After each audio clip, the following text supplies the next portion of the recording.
શામ દામ દંડ અને ભેદની નીતિથી મરણિયા પ્રયાસો શરૂ કરવામાં આવ્યા છે અને આવી રહ્યા છે અને રૂપિયાની કોથળીઓ ખુલ્લી મૂકી દીધી હોય તેમ લોકોને લાગી રહ્યું છે. સ્થાનિક સ્વરાજ્યની સંસ્થાઓમાં તારીખ 26મીએ મતદાનના દિવસે કાંટીકી ટક્કર થવા પહેલા સુરેન્દ્રનગર મહાનગરપાલિકા, જિલ્લા પંચાયત, 10 તાલુકા પંચાયત, ધ્રાંગધ્રા, લીંબડી, ચોટીલા, પાટડીની સામાન્ય અને થાનગઢની એક બેઠક પર વધુને વધુ બેઠકો બિનહરીફ કરાવવા માટે ધમપછાડા શરૂ થયા છે.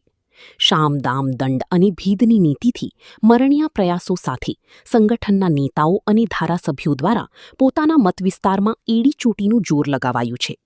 સત્તા મેળવવા માટે દરેક પ્રકારના હથકંડાઓ હાથ ધર્યા ત્યારે મુખ્ય રાજકીય પક્ષો કફોડી હાલતમાં મુકાઈ ગયા હોય તેવા દ્રશ્યો જોવા મળી રહ્યા હતા. સ્થાનિક સ્વરાજ્યની ચૂંટણીમાં દર વખત કરતાં વધુ પ્રમાણમાં બળવાખોરીનો સામનો કરવાની નોબત આવી પડી છે.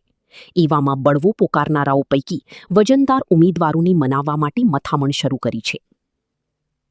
સુરેન્દ્રનગર મહાનગરપાલિકા, 4 નગરપાલિકાની સામાન્ય, 1 નગરપાલિકાની પેટા ચૂંટણી, જિલ્લા પંચાયત અને 10 તાલુકા પંચાયતની મળી કુલ 373 બેઠકની ચૂંટણીમાં ફોર્મ ભરવાની અંતિમ તારીખે કુલ 1441 ફોર્મ ભરાયા હતા, જ્યારે ભાજપ પહેલેથી કેટલીક સીટ બિનહરીફ જીતી ચૂક્યું છે.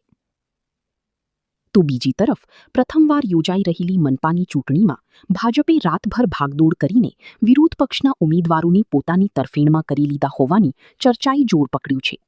આ ઉપરાંત સંગઠનના નેતાઓ અને જિલ્લાના ધારાસભ્યો અને પક્ષના પદાધિકારીઓ દ્વારા પોતાના મતવિસ્તારમાં મહાનગરપાલિકા, જિલ્લા પંચાયત અને તાલુકા પંચાયતની બેઠકો વધુને વધુ બિનહરીફ થાય તે માટે એડી ચોટીના જોર લગાવાયાની સાથે રૂપિયાની કોથળીઓ ખુલ્લી મૂકી પક્ષમાં લઈ આવવા અને મજબૂત બળવાખોરોને મેદાનમાંથી ખસી જવા માટે સમજાવવાનો દૂર આદરીને જે તે પક્ષોએ ચૂંટણી પૂર્વે આંતરિક કલહ ઠારવાની કવાયત આદરી છે. તેમજ શામ દામ દંડ અને ભેદની નીતિથી મરણિયા પ્રયાસો પણ હાથ ધરાયા છે, જ્યારે જાણે ખરીદ સંઘ મેદાનમાં આવી ગયો હોય તેમ લોકોને લાગી રહ્યું છે.